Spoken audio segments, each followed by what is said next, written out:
మారునాక జీవాహారమును ఈ కార్యక్రమమునకు మీకు మా ఆహ్వానం తెలుపుచున్నాము.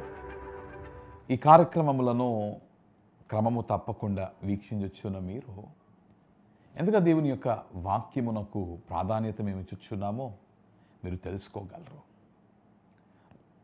ఏదో అల్పమైన మాటలతో మా మాటలను ముగించవలనని మేము ప్రయత్నం చేయడం లేదు. ఈ వాక్సత్యములోనికి మిమ్మల్ని నడిపించవలనని, ఈ వాక్యములో ఉన్న దేవుని రూపము మీరు చూడవలనని, దేవుని రాక కొరకు మీరు సిద్ధపడవలనని, దేవుని నీతి, దేవుని పరిశుద్ధతతో మీరు మీ కుటుంబీకులు మీ దినము నింపబడవలనని మేము చేయుచున్న ప్రయత్నము ఈ జీవాహారమును, ఈ కార్యక్రమము. ప్రతి ఉదయము వాక్యమును మీ జీవితంలోనికి తీసుకుని వచ్చుచున్నాము. దేవుని యొక్క వాక్యము, it is the means through which God reveals himself.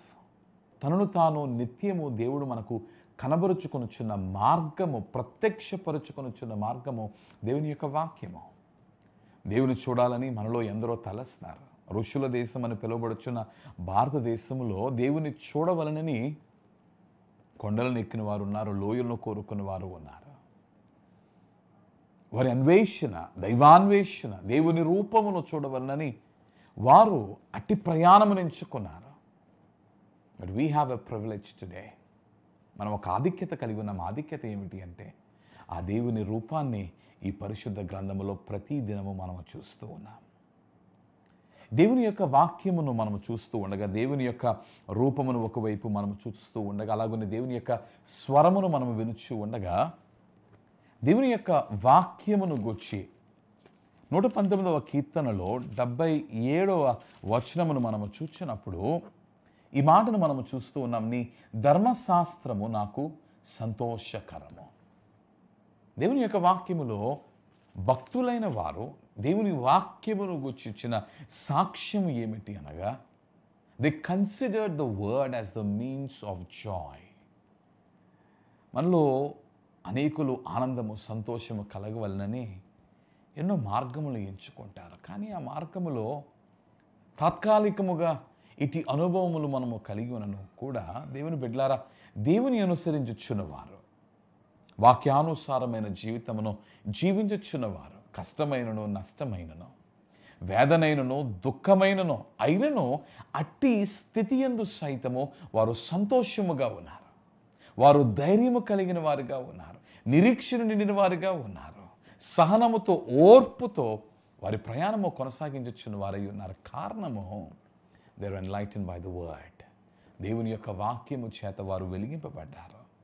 దేవుని బిడ్డలారా, దేవుని యొక్క వాక్యము మన జీవితంలో సంతోషము నింపుచూ ఉంది. ఆదరణ లేని వారికి ఆదరణ ఇచ్చి సంతోషం నిచ్చుచూ ఉన్నది. ఆశను నిన్న జీవితంలో ఆశను నెలకొల్పి సంతోషం నిచ్చుచూ ఉన్నది. జ్ఞానము సరిపడిన గడియలో జ్ఞానమునిచ్చి మనకు సంతోషం ఇచ్చుచూ ఉన్నది. దేవుని చేరవలని యత్నించుచున్న సమయమందు దేవుని సహవాసమును మన యొద్దకు తీసుకుని వచ్చి మనకు సంతోషమునిచ్చుచూ ఉన్నది.